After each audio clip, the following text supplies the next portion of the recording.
Down here on the Souq Waqif, it's Christian Hernandez here with Sports Video Group. We're with good friends here at Telemundo Deportes. Familiar face, like always. It's Eli Velazquez. Eli, how you doing, sir? Halfway through the tournament, almost there. About 10 games as of recording.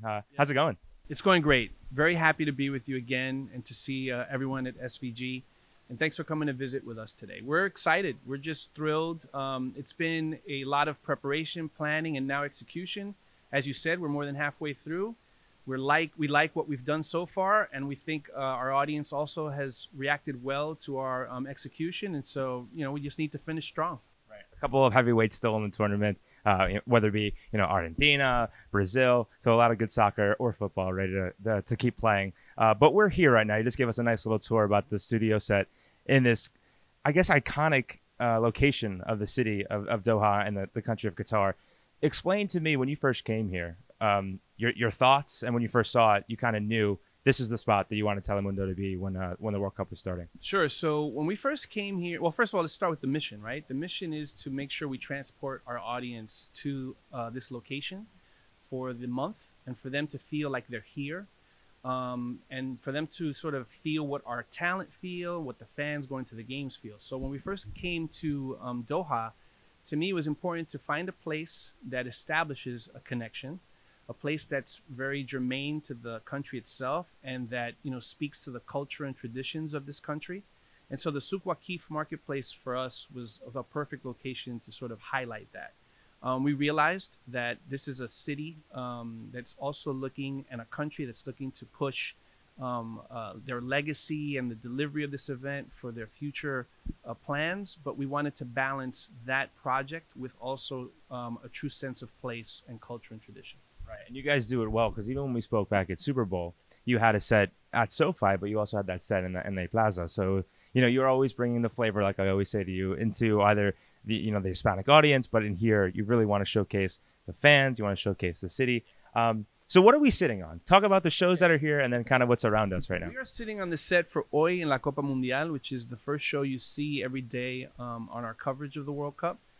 Because of the time of day back in the U.S., we wanted to establish this particular studio to feel somewhat like a morning show, like the Today Show or Hoy Dia from Telemundo. We wanted to make sure that people got a sense that it was similar to what they're used to seeing. But of course, the curveball is, or the curved kick is, that it's about soccer, right? And so that was the feel we went for, and we got it here in this particular studio. In this particular location as well, I'm sure you'll show the fans with the video that you've taken. We also have the traditional halftime set, which is on the opposite side of the studio. Later, you'll also be seeing the compound position, which again gives us the opportunity to showcase the modernity of Doha. And then throughout the entire country, we also have other places. We are at the FIFA Fan Festival, and we're also at the IBC, and we have studios in the stadiums, particularly Lusail, for when the big matchups occur. So yeah, we really wanted to make sure that we were moving the production as much as we could, so that fans could get a kinetic sense of what we were trying to do. Right. We all know this is a different World Cup, where you can have people in different stadiums because they're not a plane flight or hours away. So it's kind of interconnected, where you guys are still seeing each other almost every day. Last question for you, Eli.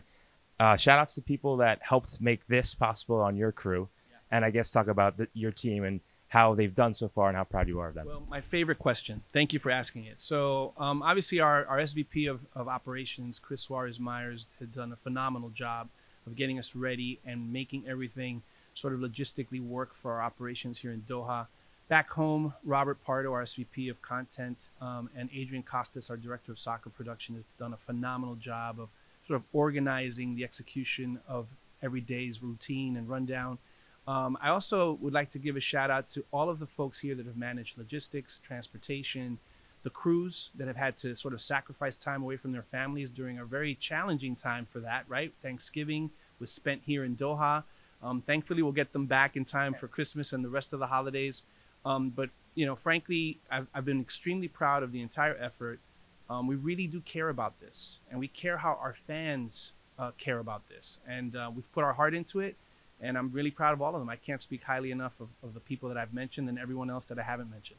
Right. As a fan, you guys have done great work. And if you want uniqueness, this is as unique as it can get in Qatar. Eli, it's great to see you. Pleasure always. Good job, and good luck the rest of the way. I really appreciate it. Thanks very much for visiting with us and for having me on your show. Eli Velazquez, Telemundo Deportes. We're here down to the Souq Waqif. If you want more interviews like this one with Eli, please head over to our website at sportsvideo.org.